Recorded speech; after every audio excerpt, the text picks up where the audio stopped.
Michael Eisner.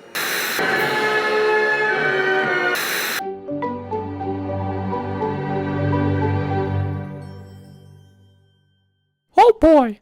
Hey everybody, and welcome to the Quick Diz podcast. This is episode number 86. Here tonight, I am joined by Mr. Stephen Lanzi.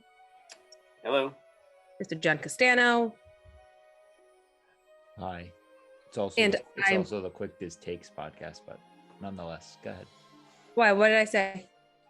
Quick Diz. Just go ahead. All right, let's try it again. Just kidding. Here I am, like, oh, I'm so ready. All right. I got the giggles. Sorry. Hi, everybody, and welcome to the Quick Diz Takes podcast. I am Sarah Castano. We are here with episode 86. I am joined by Mr. Stephen Lanzi. Hello. And Mr. John Castano. Hi. And we're going to get right into it. So first up on our Quick Diz mentions, we do always start off with some speculation if we've got it. And we've got it. So we do have this disclaimer about it being speculation. It's nothing juicy. Just about potentially some additional parking lots that are coming to Epcot. So online sources that have not always been reliable posted that construction in the parking lot for Epcot has started, but did not share any digital evidence that would maybe back that up. But then you think about it with the Guardians of the Galaxy, Cosmic Rewind, the proposed work for Moana's Journey of Water, all those things that are supposed to be coming to Epcot, it makes sense to expand their parking, especially as more and more people stay off property because of the lack of perks and the cost hikes at the on-property hotels. So it makes sense. I could see it. But again, nothing confirmed. Disney has not said anything. Again, not juicy, but it's just something.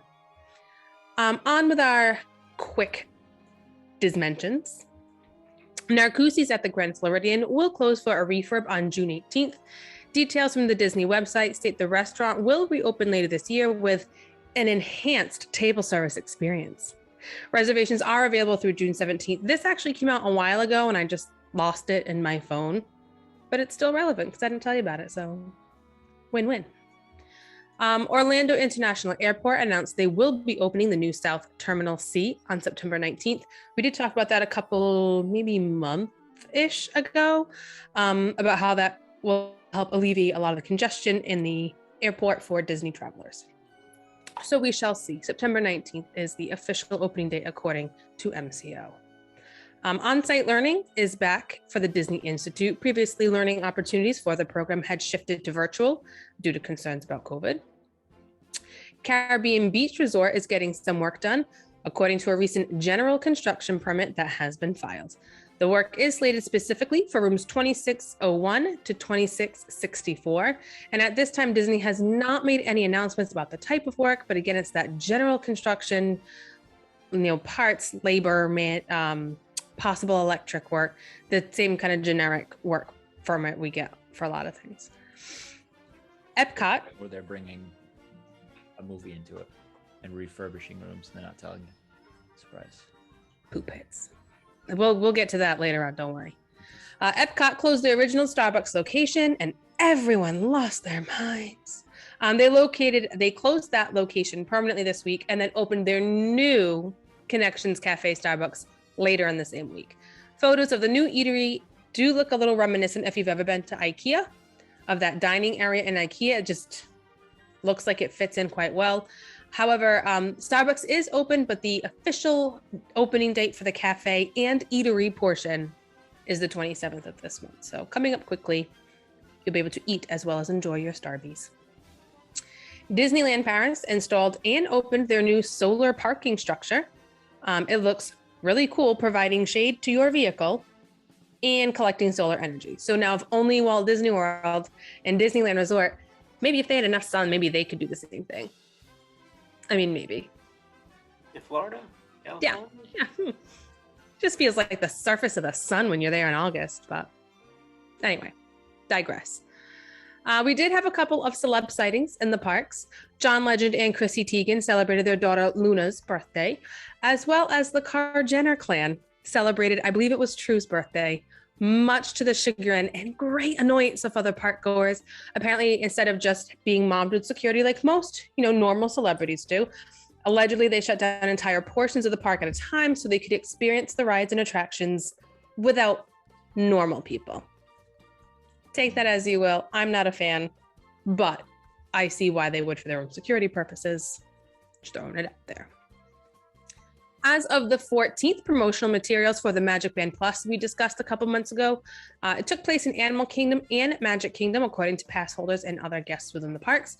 They reported seeing promotional materials being filmed, people wearing these weird digital watches, and then they realized what was going on. So we are seeing some promotional materials being filmed. So hopefully that means the release is coming soon. Salt and Straw Ice Cream Shop had a very quiet opening in Disney Springs on the 20th. They previously only had the one location out in Anaheim, and now they've got one on this coast as well. So kudos. I'm excited to try your unusual flavors. Also in the Springs, Cirque du Soleil's Drawn to Life has announced prix-fixe dining packages available for purchase. So if you've ever been to the Cirque du Soleil down in Disney Springs, there is no restaurant attached to it or part of that pavilion. However, they are partnering with people in the Springs, restaurants in the Springs, for this package.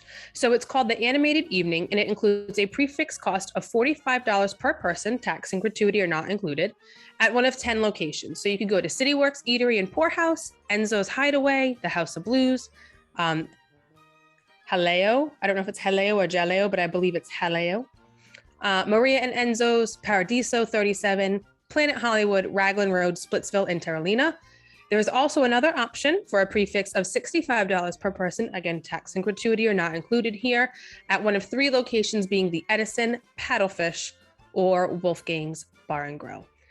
In order to get that dining package, you must first purchase your tickets to the show, call and make your dining reservations with that offer by calling the designated number, and then in order to qualify at one of those 13 establishments, your reservation must be within 2.5 hours before your ticketed start time or 2 hours after the ticketed start time in order to qualify for the animated evening.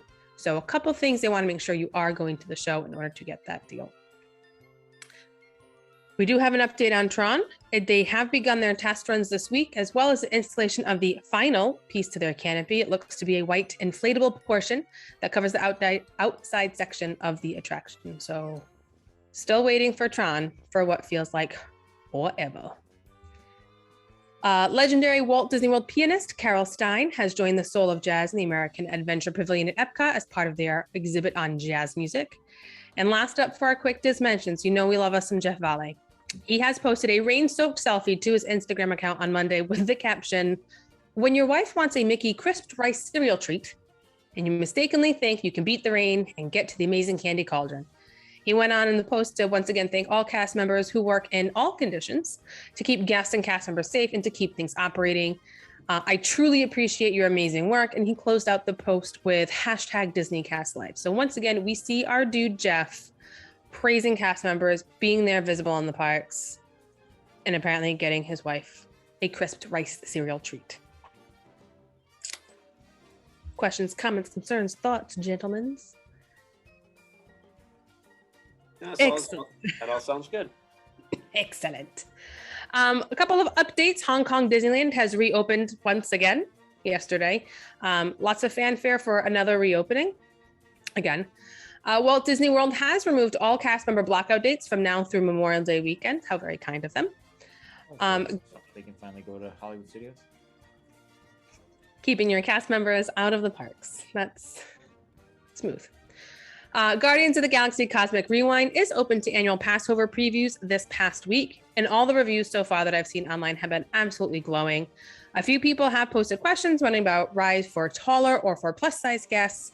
No issues reported from any of the APs who attended, including a female guest who did purposely take to social media for this purpose, saying she is 5'11" and currently a size 22. Absolutely no height or weight issues, and did not foresee any of that for other guests, larger or taller.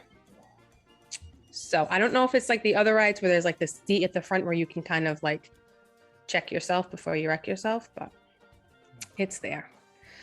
The reimagined Top of the World Lounge, Top Contemporaries Bay Lake Tower, will be open to DVC members soon, according to email sent out to DVC on Friday. Again, no specific date, just soon. And big. Oh wait, this one's not big. I lied to you. I did it in the wrong order. Vera Bradley released 3 different patterns as part of their Vera and Star Wars collaboration, in addition to an online exclusive t-shirt. I believe I threw that on Instagram for Quick Disc Cook. If you take a look, I also, I believe, added in the exclusive t-shirt design as well. Very fancy. Wonderful. I know you're excited, Johnny. You're going to wear that Vera t-shirt to work. I knew it. He's going to kill me. Not postal approved. Right. It's not Postal Man Blue. Sorry. And the big news on our updates is that hugs are back. On Monday, the 18th, all character meet and greets returned to pre-pandemic versions of normal. So no required social distancing, no required masks, autographs are allowed, hugs are allowed. Of course, the autograph books are now back on sale in all of the gift shops. Lots of very emotional photos were taken and posted on social media.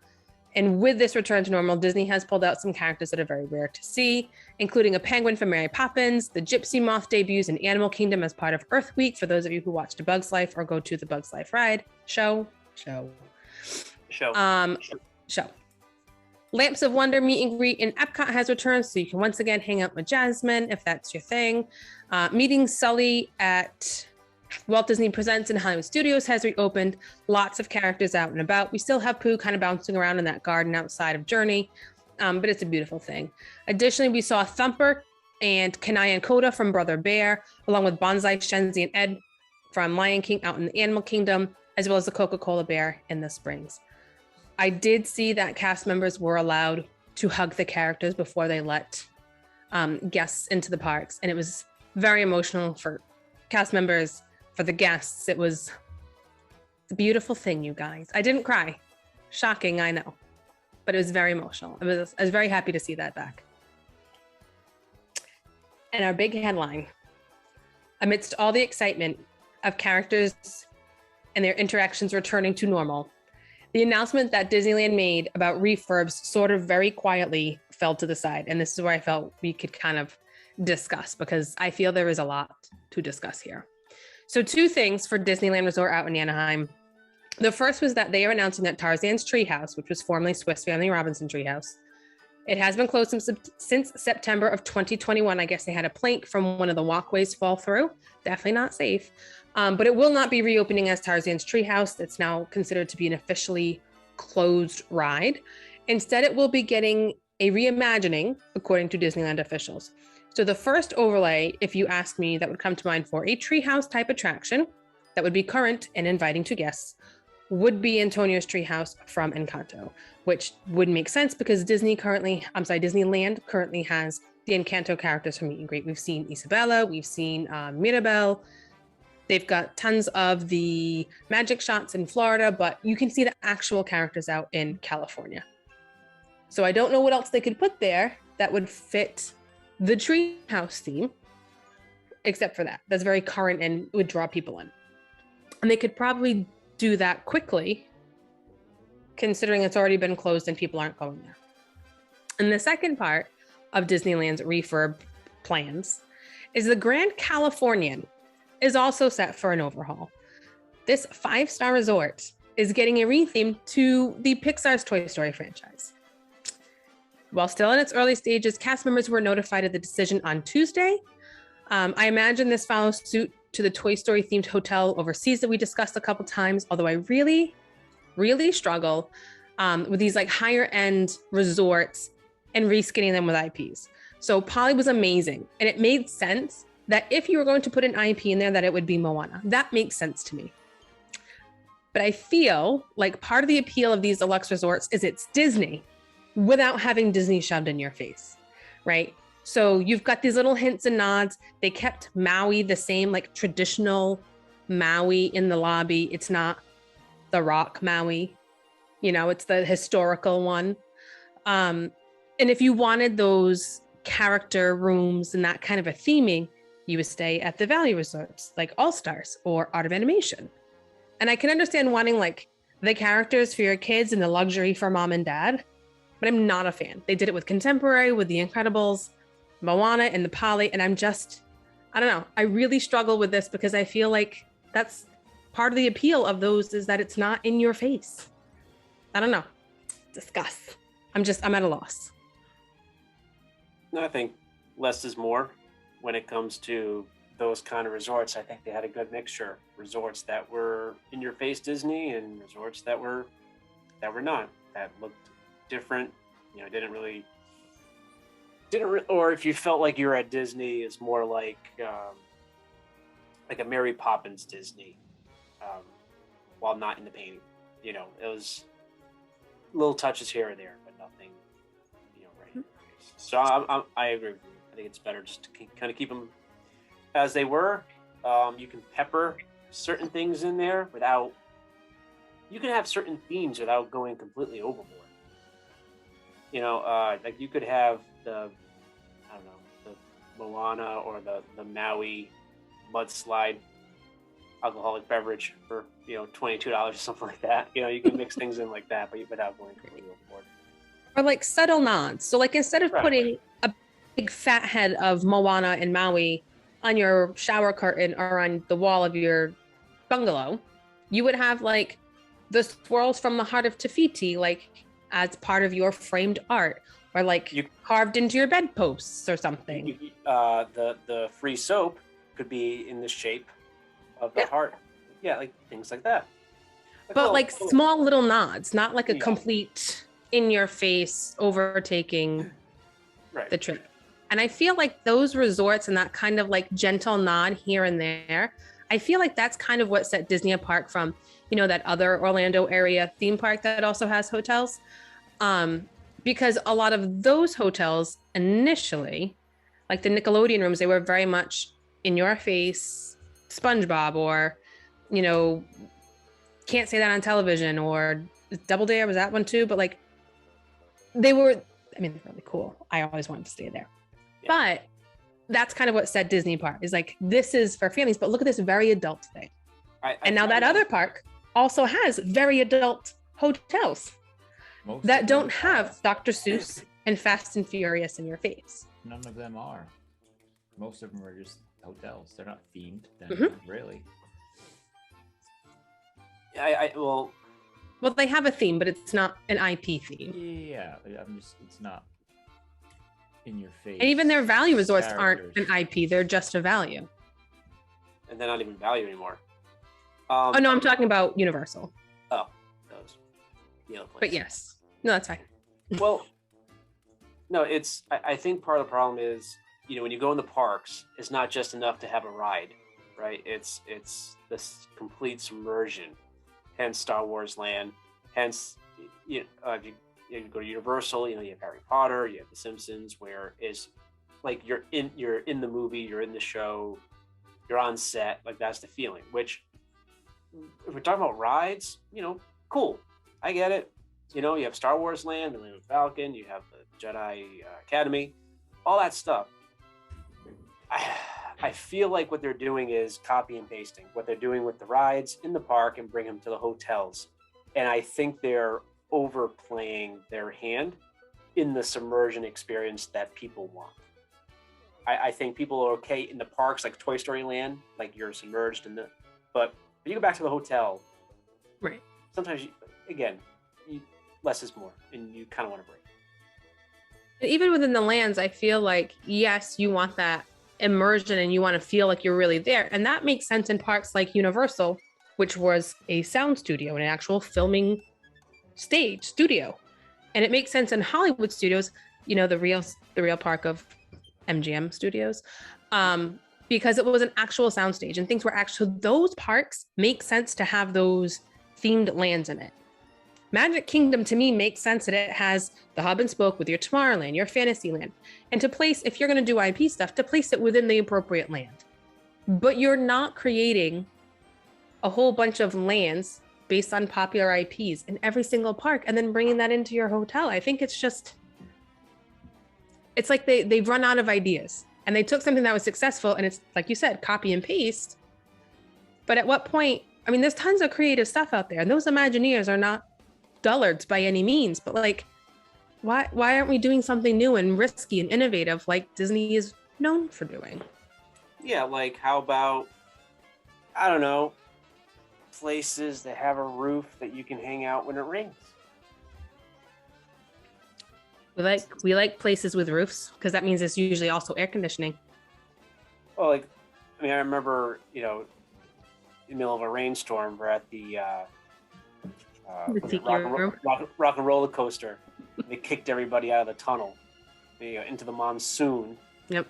That was at the park. It's like you can't stay in the tunnel. It's like it's pouring. But it's wet out there. I don't even have an umbrella. It's gonna mess up my hair. I was like, my hair will get all wet. I know. Let me tell you, these eyebrows get wet and they don't dry right. Forget it. Listen, I'm Portuguese. I get it. I only had one. So my hairdresser's amazing. That's why I have two. Anyway, I digress. Off track. I'm sorry. But aside from my general grumpiness about, I think you're muted, Johnny. Wouldn't it be a better idea to refurb the Paradise Pier Hotel, considering that's their Disneyland's value, which is not really value, but they changed Paradise Pier in California Adventure to Pixar Pier, so why not just change the hotel to Pixar Pier Hotel, and you can get your Toy Story right there, and you're saving your high-end hotel, because I don't think they'll touch the Disneyland hotel because it's just the classic hotel, and then the Grand Floridian is there. I mean, Grand California is their Grand Floridian type hotel out there, so I don't see why you just don't do the Paradise Pier hotels. But if someone came into the Grand Floridian, which already has its very subtle hints of Mary Poppins, right? But it's very elegant and it's very posh. People are, I mean, some people are upset about that because it's themed somewhat, but then other people, like you're saying, are happy with it's got the penguins. So you see the penguins and that's fine. Right. Or you see when you walk in, you got like the is it all five of them? The Fab Five that are like in the tile work of kind of hidden in the tile work when you walk in the Grand Floridian. Like it's all subtle things. If you're gonna throw, what are you gonna throw? A Bo Peep in the middle of. Like I don't see how that. It's called the Grand California, so it's got to be something grand. I don't see how Toy Story fits with that. How do you make Toy Story characters elegant enough to fit?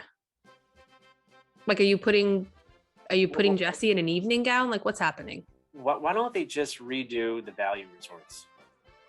First of all, they could use a little, a slab of new paint, a couple of new rugs and some cheaper prices in the food court, to be honest with you. You can, All Star Sports and all that. You could just refurb them and make them as cartoony and goofy and in your face and loud as you want. That's the point of those, that larger than life, in your face. Absolutely. Yeah. Yep. Redo those. You could even first of all, the whole thing of like All Star Sports and how about this? How about All-Star Classic Disney and then like 90s Disney? So maybe like Disney Renaissance, right? That was what I think they called it in the 90s. And then Pixar, and you can kind of do the stages of Disney animation. We're going from the classic cartoons to like the 90s Renaissance, which I know is like classic cartoon, but it's like the new wave. Yeah, absolutely. And then you have Pixar, and you can just break it up that way. You get your Toy Story, you get Cars, you get whatever. Or even take your All-Star, because I think, and I like what you're saying, but I feel like that kind of meshes a bit with like art of animation. Okay. But what if you took the All-Stars and made them different companies that Disney has acquired? So instead of like All-Star Music, you now have like Marvel. All-Star Star Wars, All-Star Marvel, All-Star Pixar. Superhero All-Stars. Yeah. Yeah, absolutely. Yeah, and you get that in but you keep, Grand Floridian and everything else, the more classy, not in your face, subtle kind of place. I mean, look, at the end of the day, you have enough drinks in the Polynesian, you won't even notice. But eventually, yeah. Eventually, it's going to take a few drinks in the cup of a skull. I mean, I feel like, so not this past Christmas, the one prior, we were fortunate enough to be able to take our kids to Disney on our Christmas break. We were able to get reservations at Topolino's, over at the Riviera for breakfast one morning. And it's an absolutely stunning resort. I mean, stunning. But it's not in your face. Like, yes, there is, a lot of animation work that's framed throughout the resort of like Mickey and Minnie wearing their Riviera best. The big hats, they're very stylized. The characters are there in their, sculptor and ballet and painter and writer. But that's like it. Like there's tile work in that archway that's it's mind-blowing. And it's one is Peter Pan and the other one is, what is it, Tangled? But like it's not in your face. The architecture, the layout, the design, it's very true to what I would imagine, because I've never been, the Riviera would look like. Well, and it's got hints of Disney, but it's not like exploding in my face. That's like Shades of Green. I got to stay there once, and not now is too expensive for me. That's the downside to moving up in rank. Sorry. More. It's all right. But it's when you go in, it's very much more like a ski resort, like a lodge. Like that's with hardwood and stone, and it just like I said, it looks like a lodge. But there are Disney things kind of peppered in, and it's a military resort, so you're going to have Mickey with the flag and things like that, or a patriotic hat. So things are peppered in there, but honestly, I mean, when you first walk in, it's not heavily advertised almost that it's that's Disney. So I like it. I don't know. And then like the whole thing about Swiss Family Robinson Treehouse, I feel like that's not like such a big of a deal, but I feel like we're also, and it's catch-22 when you redo rides or attractions that are like classic, even if nobody goes to them. Because don't touch Swiss Family Robinson. That was a Walt thing and he was there and that was it. It's an original thing. I get it. But then you put Tarzan, which fit, and it was more recent and modern, but it's still not like a super, like, I don't see that being a people eater. Right. Unless it's like a zip lining course. Well, if they did do that Encanto thing, that would be a people eater for a little while. Right, but what could you do in Antonio's tree? But you can't do anything with a walk-through treehouse, really. Right. And so I see, yes, it'll be cool. People will want to check out Antonio's tree. But what is there to do? It's not going to eat up like 10 minutes of a pre-show and a show, or a pre-show, a ride, and then leaving the gift shop. You know what I mean? That's like a 3-minute. I don't know. Well, okay. So I actually have an idea, because everything is kind of roofed and protected from the elements, right? You could almost do with each room that you have now, as you go through, you have almost like bits of like the song. Like I guess you could have robots or video or whatever. So that of each character having their song. I mean, not the whole thing, but does that make sense? So yeah, so like a montage. Yeah, exactly. And you just keep. So here's Pressure, right? And then you go to all the other songs that whose titles are escaping my brain right now. Don't talk about Bruno. Yeah, that will be one. And so kind of like what they do with the Little Mermaid ride. Right, like a scene to scene with the music, but only you put that around the tree and protected in those rooms. You could do something like that. Yeah. I know. I just have a hard time because I see the value in having something that's not a thrill ride for variety's sake, and it's accessible, unless you're like wheelchair bound or something along that end.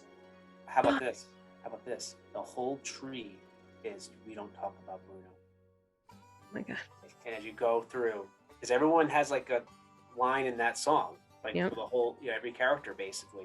So every block, every room is another like 30 seconds or whatever of the song. And so you just keep going through the whole thing up to just without keep the line moving. I was to say, I wonder if they would have to do like almost like a conveyor belt, like a people mover, to get it timed right, so you don't have people lingering and just hearing the same loop over and over. But you still get that. But yeah, no, Alright. something like that. Yeah. I don't know. Johnny looks like he's deep in thought. I don't know if he's researching and he's just like, I don't know. I don't know. I don't know anything. Alright. I have no thoughts on replanting a tree. Sorry. Like, it's difficult, right? Like, but even if you removed the tree, which I feel would be a huge loss because, again, it is that kind of standalone, different type of attraction. And it does add to variety of attractions. What could you put in there that would fit in that same spot? Also, you're losing shade. What could you put in that same spot that would draw people? I don't know. It's such a small, it would have to be really tall. But again, it's a conundrum, I feel. I don't know. I'm still upset about the Grand Californian. Sorry. Like, I'm thinking about the tree, but like my brain keeps switching back. So I don't know. I felt it was very quietly kind of just like put on a sticky note and slid across the table. And people aren't really talking about it just because they're so happy that like we got our characters back. Everything's normal. We don't have to, at this point, masks are optional on transportation for fully vaccinated guests. Again, they're not requiring any proof of anything, but I feel like we've finally hit a stride in April of 2022 from where we were in like January of 2020. Like, we're back at that level, except now we have park reservations, which, just as an aside, as an AP, trying to make reservations for 2 annual pass holders and then 2 ticketed members, that would be our small children who are under the age of 10, you have to make those reservations separate. So we can group Johnny and my reservations together because that's like a party.